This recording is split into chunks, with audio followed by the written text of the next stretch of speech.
જો તમારે બહારગામથી અમદાવાદ આવવું હોય ને તો સૌથી પહેલા પૂર્વ અમદાવાદમાં જ ઉતરવું પડે. ભલે પછી તમે બસથી આવો, ટ્રેનથી આવો કે ફ્લાઇટથી આવો.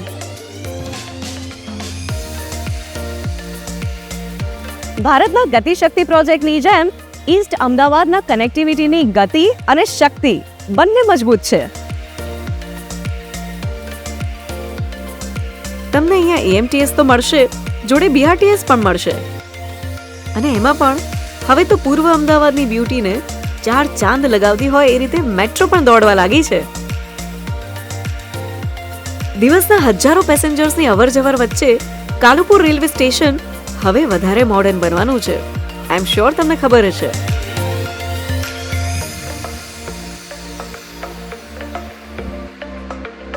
પહેલા કોઈને એડ્રેસ પૂછીએ ને તો એ કહેતા કે આગળ પેલું સર્કલ છે ત્યાંથી જમણી બાજુ, અને હવે એવું કહેવું પડે કે જોજો પેલો બ્રિજ ના ચડી જતા, બ્રિજની નીચેના સર્કલથી જમણી બાજુ.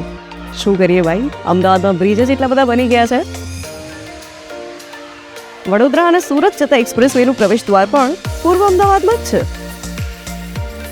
પૂર્વ અમદાવાદના ગળાના સોનેરી હાર જેવો Sardar Patel ring road industrial અને કમર્શિયલ ઝોનને જોડીને કનેક્ટિવિટીને વધારે મજબૂત બનાવે છે. જ્યારે ગિફ્ટ સિટીમાંથી પસાર થાઓ ત્યારે એવું લાગે કે હેરિટેજથી સીધી ભવિષ્ય તરફ દોટ મૂકી રહ્યા હોઈએ.